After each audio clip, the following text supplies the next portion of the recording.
queremos denunciar, revelar, desvendar as obras de Satanás. Vamos mergulhar nos escritos de Maria Valtorta. Tudo o que nos puder ajudar a compreender o mal. Esse mal que rejeita o bem.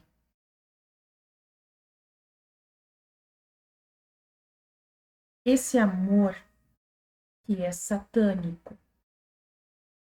Essa bondade enganadora, revestida de bondade, mas que é malícia. Muitos neste mundo estão possuídos pelas trevas e não sabem que estão.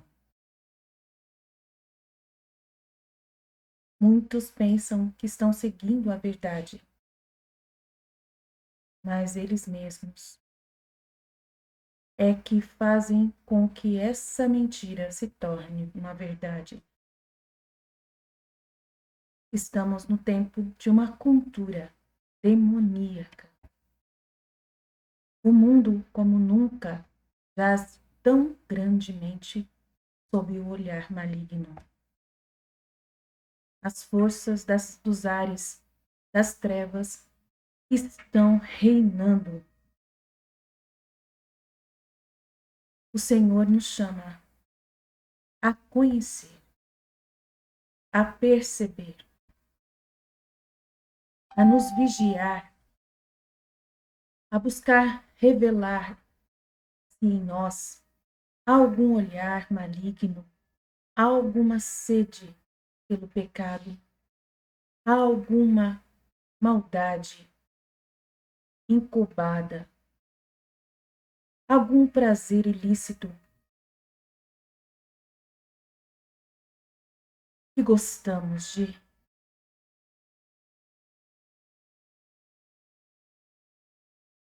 guardar, algo que parece para nós é valioso, uma sensação, um gosto na boca que nós sentimos em alguns momentos e não percebemos que é o gosto pelo pecado, é o gosto pelo prazer.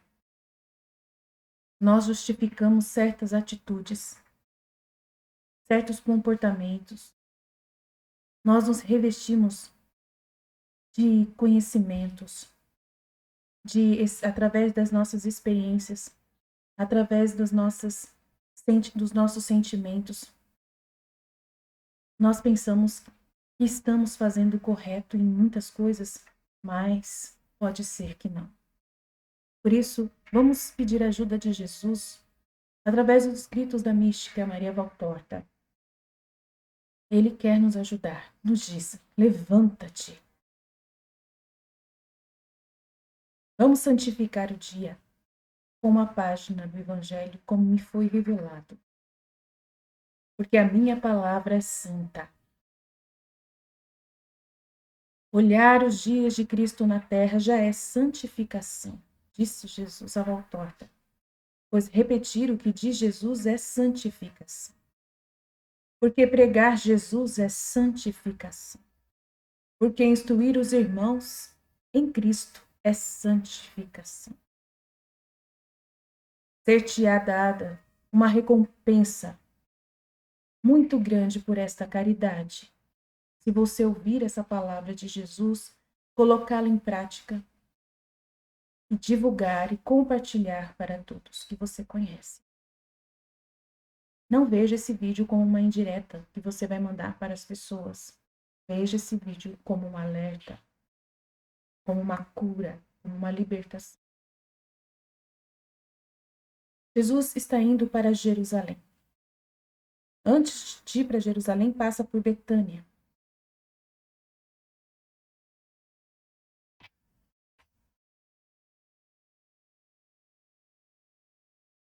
Devo ir para Betânia falar com meu amigo Lázaro.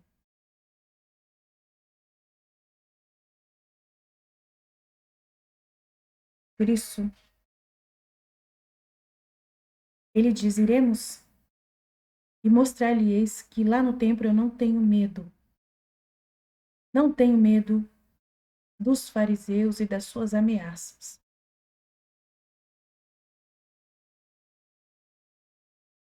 Decidi ir para o templo e a salvação das almas é muito mais importante e a saúde dos corpos daqueles que também buscam a mim, se souberem ter fé. Os apóstolos, em coro de desaprovações, dizem que é imprudência de Jesus em querer pôr-se em evidência no templo. E ele diz: iremos de propósito, para mostrar-lhes que eu não tenho medo, para mostrar que nenhuma ameaça me faz desobedecer ao preceito. Ainda não compreendeste o jogo dos fariseus? Todas essas ameaças, todos esses conselhos amigáveis em sua aparência, estão voltados para a intenção de fazer-me pecar, de fazer-me voltar atrás em minha missão, no propósito da minha vida, para poderem ter alguma prova verdadeira para as suas acusações. Não sejais medrosos, tende fé, ainda não chegou a minha hora. E Judas diz: mas por quê? Não vais antes tranquilizar a tua mãe? Ela está esperando por ti, de Judas Iscariotes. E ele diz, Jesus responde: não, primeiro eu vou ao templo, porque ele é até o momento marcado pelo Eterno para a nova época é a casa de Deus. Ainda é a casa de Deus. Minha mãe sofrerá menos me esperando do que sofreria se soubesse que estou pregando no templo. É desse modo que eu honro ao pai e à mãe, dando ao primeiro as primícias das minhas horas pascais e à segunda a tranquilidade. Vamos, não tenhas medo. Enfim, se alguém tiver medo, vá para o Getsemane, curtir o seu medo no meio das mulheres. Os apóstolos, açoitados por essa última observação, param de falar, põem-se de novo em fila, fila de 3 em 3, e seguem a Jesus. Iscariotes, como sempre, resmunga qualquer coisa. Manaém, discípulo de Jesus, se vira ressentido e diz, com voz firme: não, homem.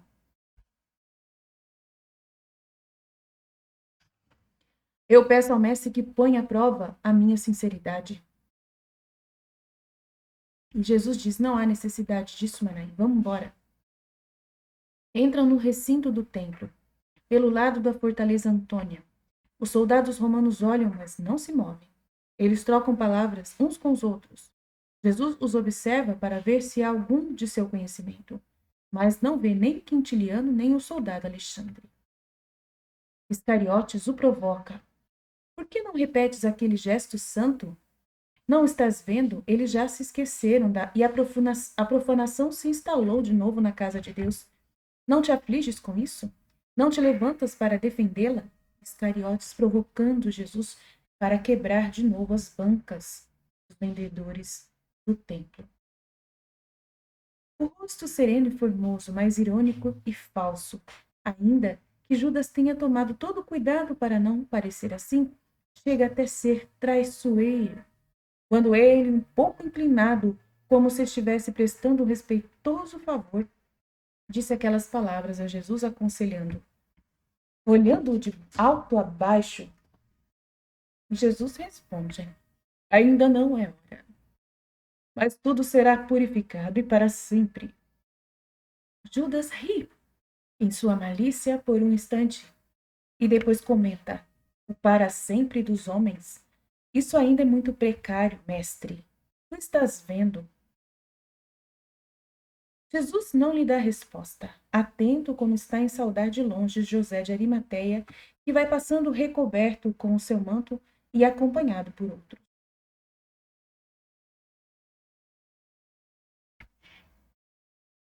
Jesus prega no templo e reza o Pai Nosso. Fala do reino, que venha o teu reino a todos os lugares onde já te conhecem e te amam, rezando universalmente. e pelos que ainda não te conhecem, reza ao Pai no templo. E venha sobretudo aqueles que são 3 vezes pecadores, os que mesmo te conhecendo não te amam em tuas obras e nas manifestações de tua luz. E ainda procuram repelir e sufocar a tua luz que veio ao mundo, porque eles são almas das trevas e preferem as obras das trevas. E não sabem que querer sufocar a luz do mundo é fazer uma ofensa a ti mesmo. Porque tu és a luz santíssima e Pai de todas as luzes, começando daquela que se fez carne e palavra, para trazer a tua luz a todos os espíritos de boa vontade.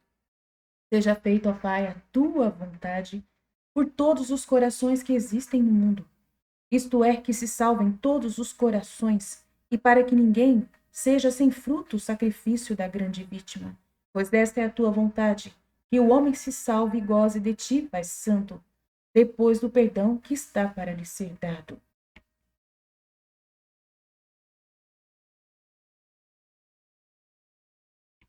Jesus olha para Gamaliel que se vai.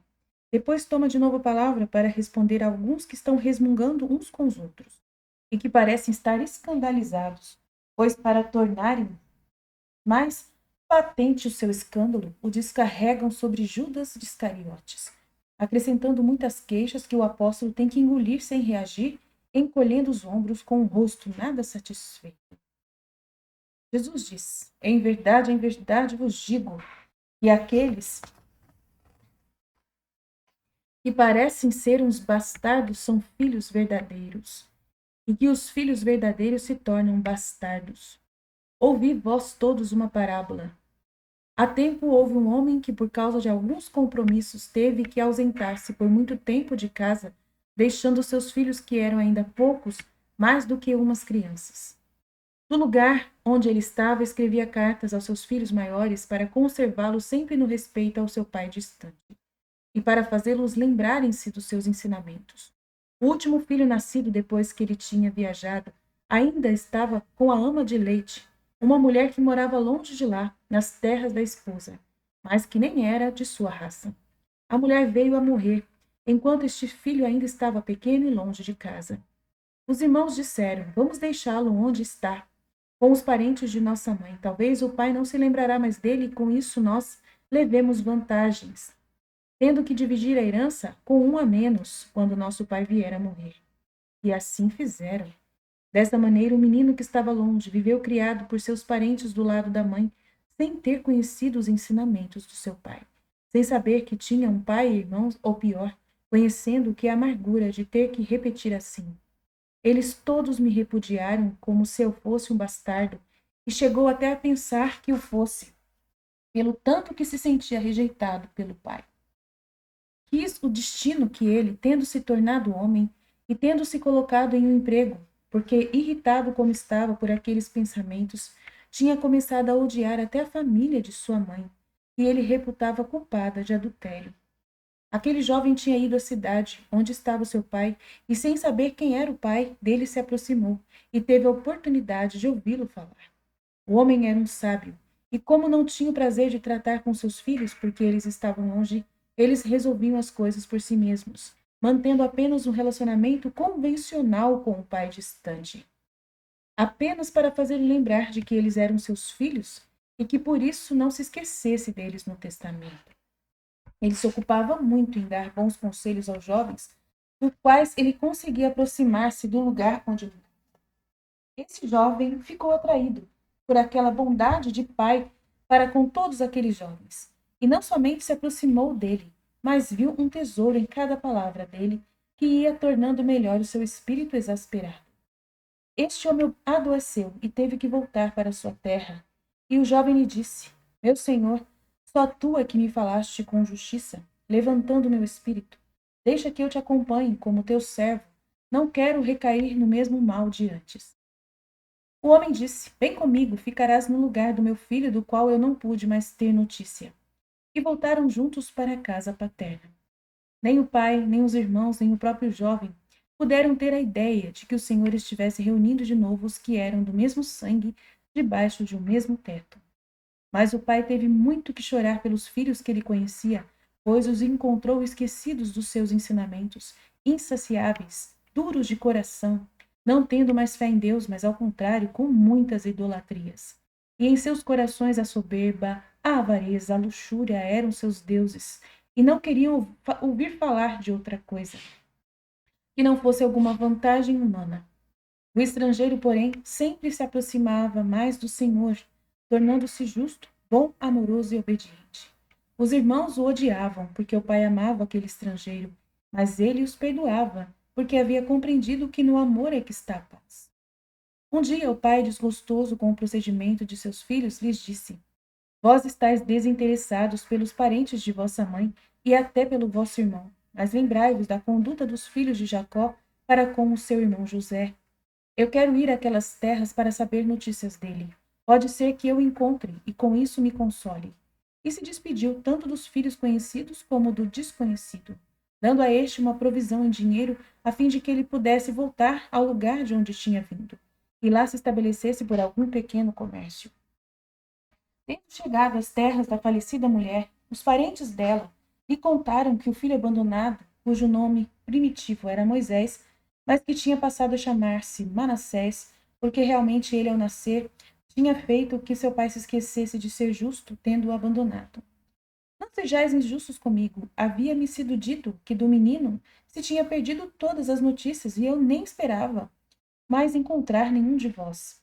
Mas falai-me dele, como ele está, cresceu forte, é parecido com minha amada esposa que faleceu ao dá-lo à luz?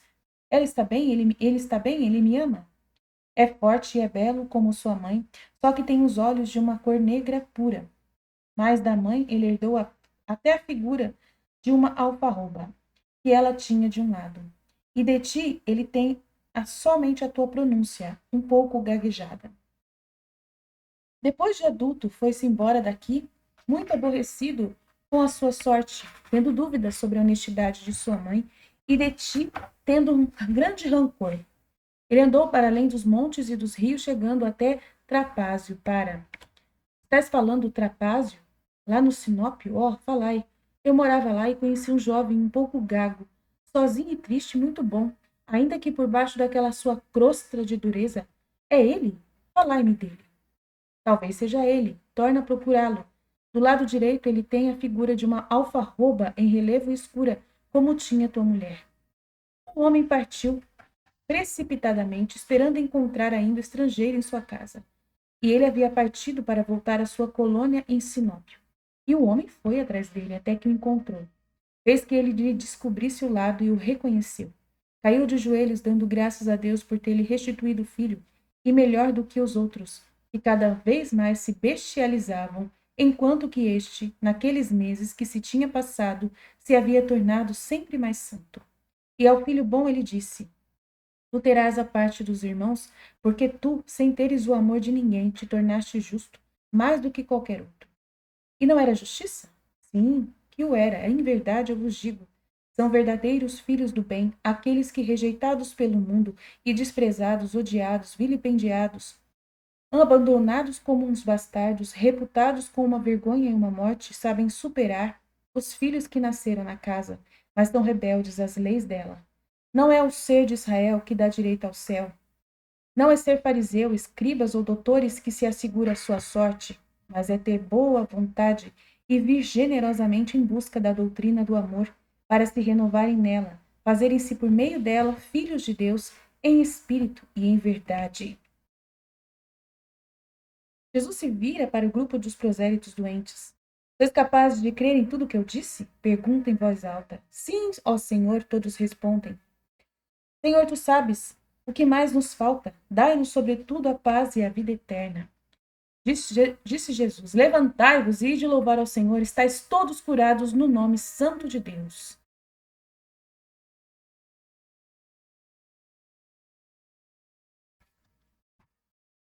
Jesus, depois que sai de Jerusalém, então, é aí que ele vai para Betânia, me perdoem porque eu confundi. E lá em Betânia, Nicodemos diz, porque Nicodemos estava lá. Eu, porém, o que digo é, mas aquele Judas Iscariote, Senhor, depois da tua partida, eu o encontrei gritando como um demônio no meio de um grupo de alunos dos mestres, rabis. Esse Judas, ele te acusava e te defendia ao mesmo tempo. Ele te acusava e te defendia ao mesmo tempo.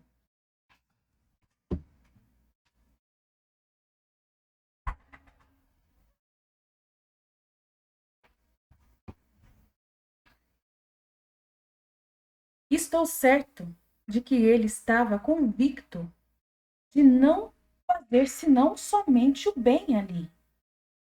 Ele acreditava que ele estava fazendo o bem. Eles queriam encontrar culpa em ti, certamente atiçados por seus mestres. Judas repelia as acusações com grande ardor, dizendo: só uma culpa tem o meu mestre, a de fazer realçar muito pouco o seu poder. Ele deixa sempre passar a hora oportuna. Ele cansa os bons com sua excessiva mansidão. Ele é rei, e como rei deve agir. Vós o tratais como um servo, porque ele é manso. E ele se arruína por não ser mais do que manso. Para vós que sois vis e cruéis, só mesmo o chicote de um poder absoluto e violento. Ó, por que não posso eu fazer dele um violento Saul? Olha que absurdo. A mentalidade maliciosa contrária a Jesus Cristo. Vou ler de novo. Só uma culpa tem Jesus, meu mestre, a de fazer realçar muito pouco o seu poder de Deus que ele tem. Ele deixa sempre passar a hora oportuna. Ele cansa os bons com uma excessiva mansidão. Ele é rei, e como rei deve agir. Vós o tratais como um servo, porque ele é manso. E ele se arruína por não ser mais do que manso. Para vós que sois vis e cruéis, só mesmo o chicote de um poder absoluto e violento. Ó, por que não posso eu fazer dele um violento Saul? Meu Deus, como que um apóstolo que convive com Jesus, que ouve as palavras de Jesus, come com Jesus, dorme ao lado de Jesus, não conhece o próprio mestre. Ou pode ser que ele até conheça, porque ele diz que Jesus é manso, mas quer transformar em um violento Saul. Meu Deus, o que esse homem pensa na cabeça? Por isso muitos são maléficos, achando que são bons, achando que é correto. Essa é a mentalidade de Satanás na mente de Judas Iscariotes. Quantos que somos, quantos de nós católicos pensamos que devemos falar essas coisas com violência, ameaçar as pessoas do inferno, ameaçar as pessoas com palavras duras para que elas se convertam? Mas Jesus quer nos ensinar, a mim e a você, que sejamos mansos e humildes de coração. Nós todos temos esse tipo de malícia. Todos nós temos um pouco de Judas Iscariotes em nós. E precisamos, desde já, renunciar a isso. Jesus quer nos moldar, nos purificar de toda essa contaminação mundana, no qual nós achamos que o pecador precisa ser castigado a ponto de sair sangue dele. Nós não pensamos do jeito correto.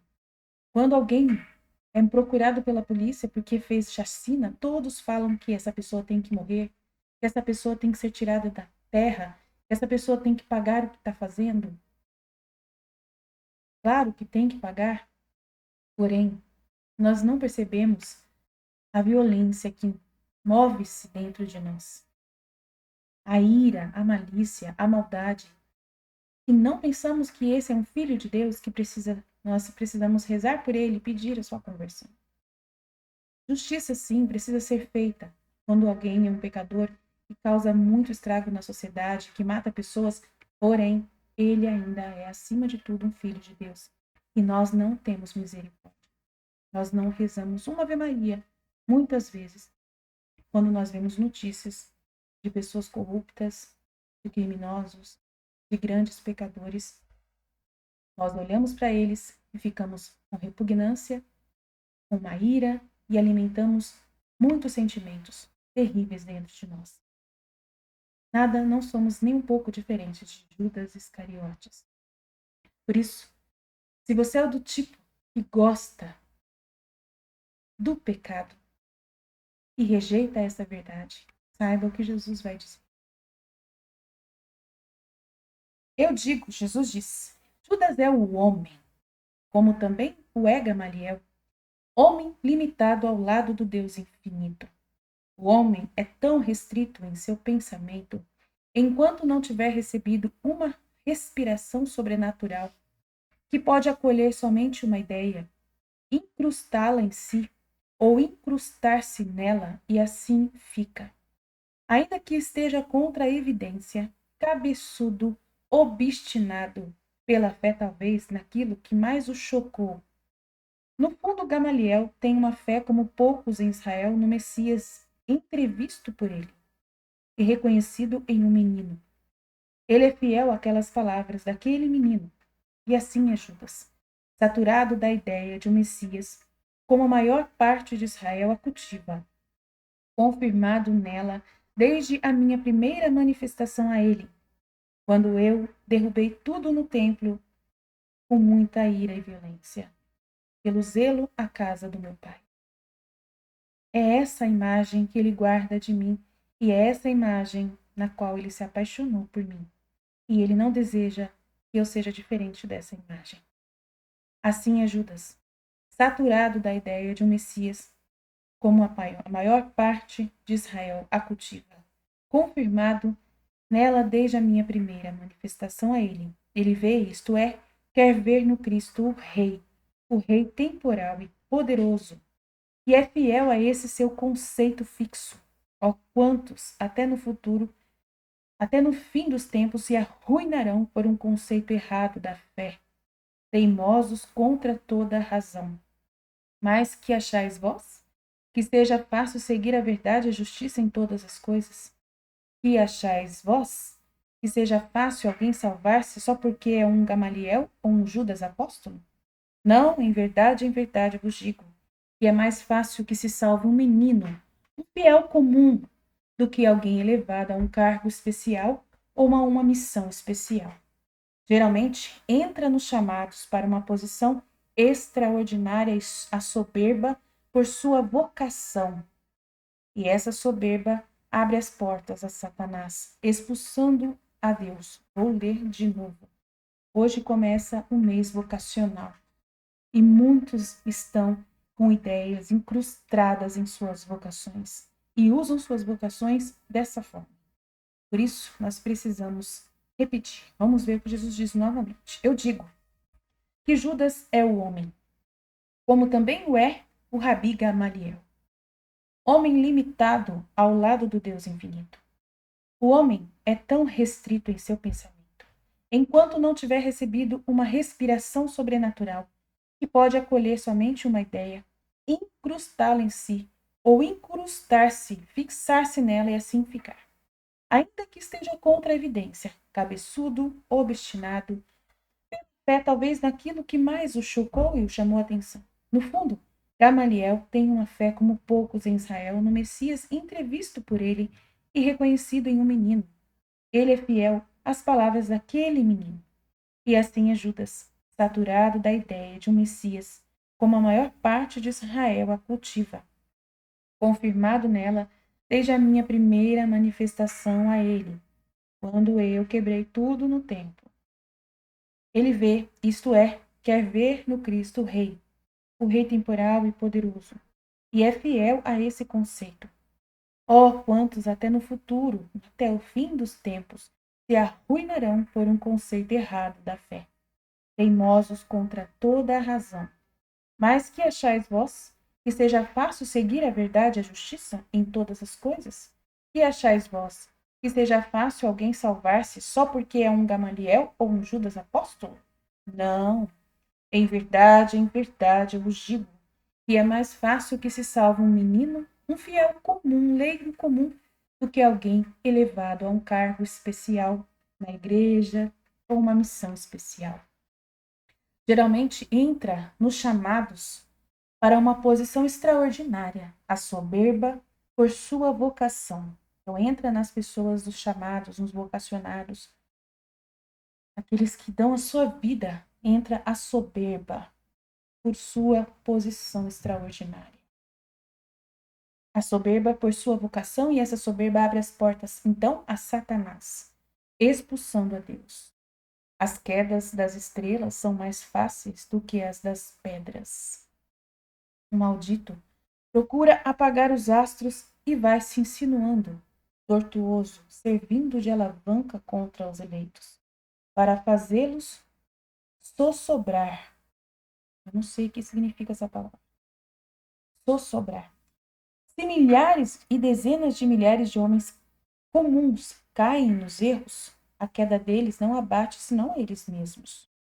Mas se cai um escolhido de Deus, um eleito de Deus, um padre, um sacerdote, um religioso à frente de um povo, um papa, um bispo, escolhido para uma condição excepcional e se torna instrumento de Satanás em vez de ser de Deus, e se torna a voz de Satanás em vez de ser meu discípulo, então a ruína dele é bem maior e pode dar origem até a profundas heresias que lesam um número incalculável de espíritos e almas.